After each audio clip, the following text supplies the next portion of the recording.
This is green chartreuse. It's a mysterious liqueur that you may have been seeing, reading things that it's going away, it's not coming back, which isn't true. It's still gonna stay. But what's the origin of this mysterious liqueur? Let's figure it out. Now, chartreuse has its background, surprisingly, in Christianity and Catholicism. Bruno was born in Cologne around 1040 to one of the most principal families of the city, the Hohenfels family. At this time in the Middle Ages, the area was ruled by the Holy Roman Empire, so Bruno went through school in church as a Catholic, studying at the esteemed school in Reims. He returned back home in 1055, where he was appointed as a canon at St. Cunibald's Church, essentially being part of the chapel and helping to run the church. The church is now in the present-day location of the Basilica of St. Cunibald. The next year, he returned back to Reims, where he became a professor of theology. Within the next year, he became the chancellor for the school, where he was well known for carefully cultivating the culture of the school and tending to his students in a well-mannered and respectful way. He directed teachings there for nearly 20 years. That all changed in 1069. An unworthy archbishop, Manasses I of Gournay, was elected to the office of Papa Legate. This position is a personal representative of the Pope to foreign nations. Bruno and his peers did not approve of this appointment. The man followed with controversy and bribery. He was known for being tyrannical, violent, impatient, and corrupt. Pope Gregory VII removed Manasses from power, but Bruno was forced to flee Reims.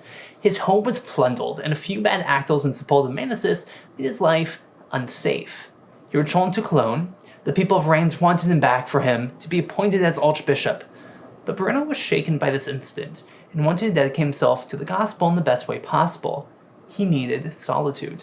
He gave up all of his worldly assets, the honors he received in office, and pretty much everything in his world. It was 1082, and with Bruno in his 50s, he still felt like he had much to learn. He became a hermit under Robert of Malsheim in the Orders of the Benedictines. A couple of years later, he approached Hugh of Chanurf, the ideal image of nobility and perfection at the time, for its guidance. Bruno and his companions were shown to a perfect place of peace and isolation to the study of God. The alpine land known as La Grande Chartreuse was desolate and mountainous. It's named after the Chartreuse Mountains in southeastern France, north of the city of Grenoble. The name Chartreuse seems to refer to the Gaelic tribe that dwelled in the area. They built a small chapel with individual cells for each month, building off of what they learned with Robert and the Benedictines. The life was poverty, manual labor, prayer, and mainly transcribing biblical manuscripts in search of that original purity of life. Those years of solace were exactly what Bruno was looking for, but God's plan seemed otherwise. In 1090, a former pupil of his in Reims, now Pope Urban II, called him to Rome for his assistance and advice. Despite the frustration Bruno faced having to leave the place he felt was perfect for him, he obliged. It's the Pope after all. His brothers were fearful that they wouldn't succeed without him, but Bruno convinced them to keep the way of life going. He helped guide the Pope for a few years before convincing him to return to his solitary life. He had refused the appointment of Archdiocese of Reggio Calabria. He yearned to return back to his chateau in Chartreuse, but he needed to be nearby just in case the Pope called for him. Instead, he settled in Calabria in a small forested high valley where they built a small chapel out of wooden planks and covered it with mud. He was hidden there, secluded away from everyone, and most in fact didn't know they were even there. There was even an instance where Bruno was praying and he was discovered by the hounds of hunters. It just happened to be the great counts of Sicily and the uncle of the Duke of Apulua, and they created a good kinship. Bruno helped them in times of sickness and for baptisms. Bruno passed away on October 6, 1101. His legacy continued through the Carthusian order. Just as St. Bruno did, the monks honored the land they lived in and tried to live cohesively with it. They care and tend to the nature around them. In 1257, the monks responded to a call from the King of France and founded a ministry in Valvault, a former locality within Paris near present-day Luxembourg Gardens. King Louis IX wanted to encourage more religious groups in the capital and admitted he valued the Carthusians' rule. During their time there, the monks managed to meet the acclaimed doctor and alchemist Arnaldus de Villanueva. He was the master of the School of the Medicine in Paris, where he was trying new medicines, one being alcohol. He was in fact one of the first people to use alcohol as an antiseptic. However, he was able to teach the monks about medicinal plants and how to make distilled spirits, such as brandy. The monks took these lessons and started making eau de vie for therapeutic uses. They kept on refining the tonics over time and offering them to anyone who sought them out for help. Word spread of these tonics even reaching the Marshal of France, Francois Annibal d'Estrées. Francois had a successful military career despite the desire of his family to dedicate his life to the church. His sister Gabrielle d'Estrées was even one of King Henry's mistresses. Francois was the lieutenant general of the French armies and even commanded the military to conquer Valentina, an area in present-day North Italy that's close to the Swiss border, and Trier, a city in modern Germany near the country of Luxembourg.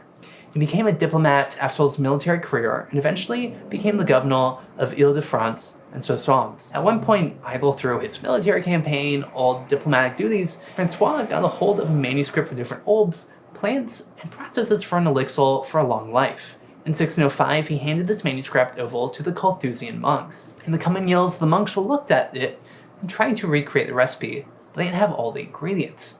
At their Parisian monastery, they built an apothecary under the vision of Brother Claude Aubrac, which allowed them to grow the plants mentioned in the manuscript. They began using their knowledge of making eau de vie to follow this recipe and create the perfect balance for the elixir.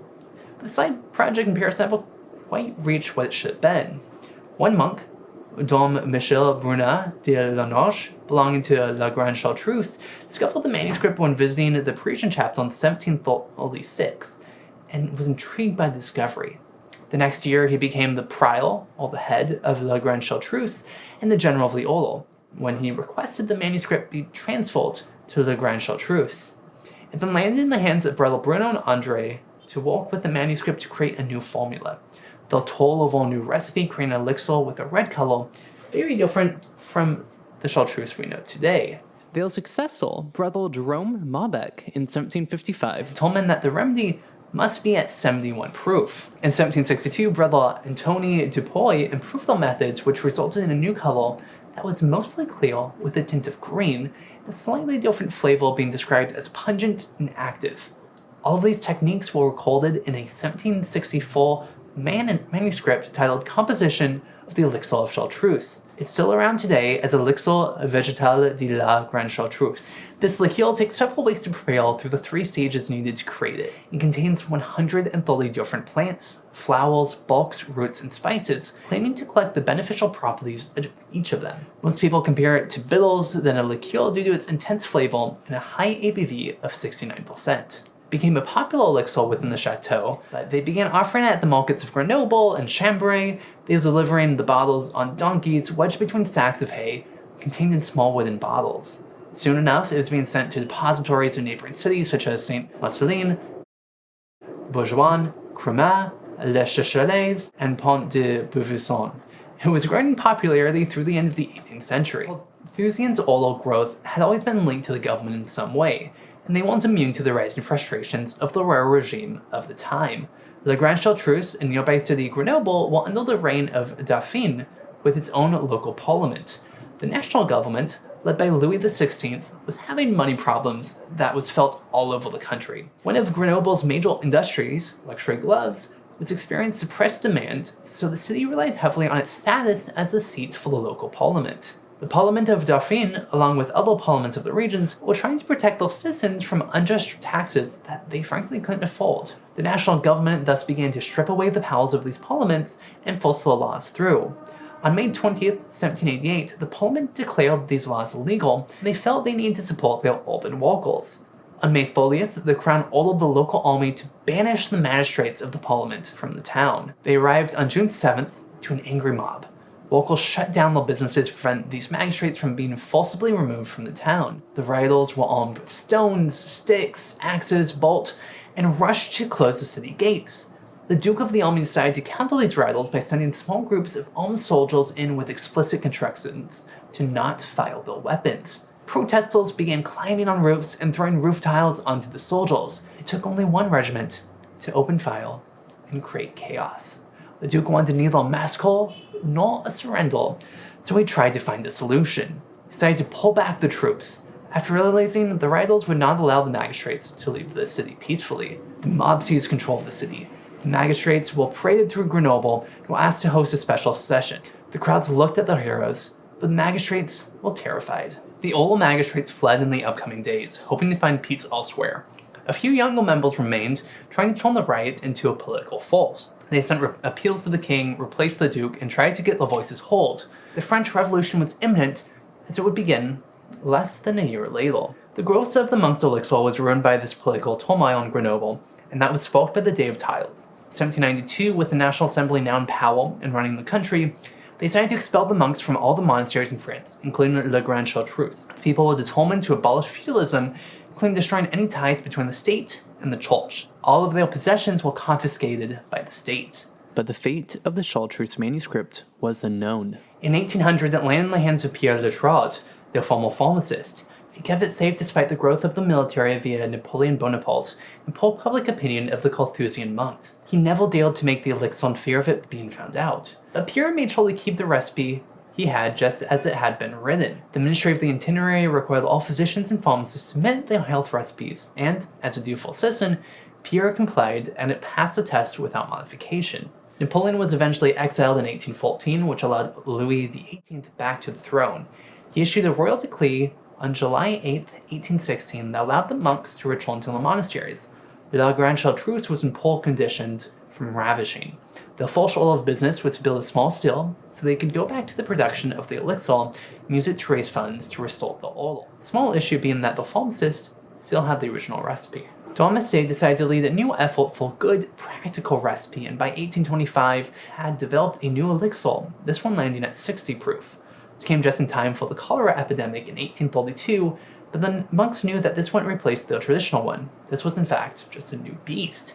In 1835, the monks finally recovered the original manuscript for 3,000 francs from Pierre's widow, made some final adjustments. In 1838, brother Bruno Jacquot developed a lemon balm liqueur with a different blend of herbs with a softer flavor and a pale yellow color.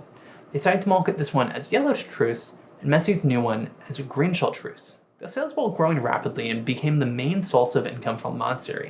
In 1841, their sales in the first month was equivalent to the entirety of sales for the years prior. Visitors to the monastery would be offered a small glass of the liqueur for 5 cents, while the availability of the liqueur nationwide could be found in Lyon, Bordeaux, Vienna, Geneva, Paris, and Italy. A new military outpost was established in the area and sales increased even more. After all, the military would discuss the liqueur, both in the outpost and when visiting other sites, for advertising. But counterfeits were becoming popular.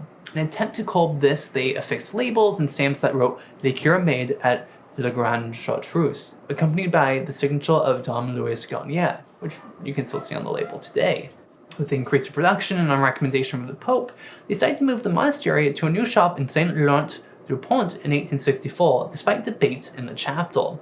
They also set up a warehouse in Vion at the same time. This allowed the monastery to stay at the site of silence, meditation, and solitude, but it also acted as the home for the ingredients of their liqueur. But the monks weren't able to live their life peacefully like they hoped. In 1899, Émile Loubet became president of the French Republic. One of Loubet's goals was to fully separate the state from the church, which he successfully achieved. His prime minister, Émile Combes, was focused on the secularism of the state. The monks saw what was coming was not going to be good, and set up a chapter in Tarragona, Spain in 1901. In 1902, the government created policy to close down religious schools and institutions and required the monks to leave the country. The Chartreuse monks were forced out in April 1903, when they had to relocate the distillery into a former spinning and weaving factory. The distillery and warehouses were bought by French liquor company Cusinier, who tried to recreate the recipe using the Chartreuse name. They were never successful and went bankrupt in 1927. A businessman in the Voyon region bought the shares of the company and donated them to the monks in Tarragona, which allowed them to recover their commercial name in France. They were already making this liqueur with the name Un Tarragon as the label changed. They had an agreement with the government which allowed them to run a distillery in Marseille, France in 1921. They poured more money into advertising, and the liqueur eventually appeared in works such as The Great Gatsby by F. Scott Fitzgerald. They started working on moving back to the original distillery in Saint-Laurent-du-Pont, which took around 4 years. They finally got production back online for a landslide to hit it in early December 1935. Through the assistance of the French government, a new distillery was built in Voiron, close to the warehouse. Spain was struggling with its own civil war. In 1938, the Tarragona distillery was bombed. The monks were devastated. War loomed everywhere in Europe. Fascism and Nazism was growing in Germany. Ethiopia was invaded by Benito Mussolini. Political Georges Mandel saw this all around him. Seeing the evicted French monks struggling outside the country, he created a decree that allowed them to return to the monastery in 1940. For other religious groups, the eviction didn't end until 1945, when the Associates' Bill of 1901 was repealed and World War II was over. It was a time for a new identity. The monastery needed to reinvent itself in the public eye. They began to do this through rebranding. France was experiencing economic growth, often referred to as the 30 Glorious Years. They focused on the design of the world of chartreuse, and large-scale advertising campaigns were launched. In 1963, they released Chartreuse VEP with longer aging periods and smaller demi-molds. They worked on expanding the distillery and cellars, while they claimed to have the longest liquor cellar in the world, at 538 feet or 164 meters. The 1970s saw a change in drinking trends. They tried new marketing ideas. They rolled out blackberry, raspberry, and blackcurrant liqueurs, and a pre-mixed cocktail called Chartreuse Orange, which was a mixture of chartreuse and orange juice. The general consensus was that it was disgusting. The marketing team also created a cocktail called Swamp Water, which was a mix of green chartreuse, lime, and pineapple juices mixed in a branded mason jar. It was touted as an alternative to a tequila sunrise or Harvey Wallbangle. It was a time of absolute misfires. By 1983, those sales collapsed due to the increased taxes and regulations on French import spirits into the United States. They took a new approach and developed new products that would focus on the region history. They introduced Genepi de Pez Chartreux, an herbal liqueur that's flavor was focused on the taste of mugwort. The Tarragona distillery was closed in 1989. They even tried selling a blend of green and yellow chartreuse in 1990. Chartreuse began picking up a bit of steam in the United States when in 2003, bartender Maurice Stenson included a drink on the menu at the Zigzag Cafe in Seattle. The last wort, made from gin, green chartreuse, lime juice, and maraschino liqueur, became popular nationwide. Feel free to check out my history video about Luxardo cherries and maraschino liqueur, which are also featured in this cocktail. You can see that here. The popularity of the spirit continued to grow. In 2018, they opened up a distillery in Algernon to anticipate the growing demand of the spirit. During 2020, amidst the pandemic and growth of home bartending, US sales of chartreuse doubled. In 2022, global sales were at 30 million. Demand kept growing, but the questions remained to the monks. Should we grow too? The Carthusian monks reminded themselves that the focus should be on the Lord and not on the spirit.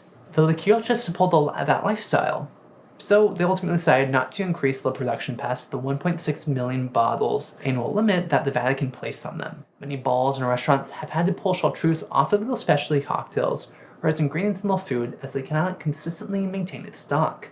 Now, chartreuse does exist within the category of Genepi, which is basically a sweetened liqueur with flavors from steep alpine plants of the Artemisia plant, such as magwort, sagebrush, wormwood, tarragon, and more. But not all Genepis taste like chartreuse. Some are lower proof and focus on different flavors.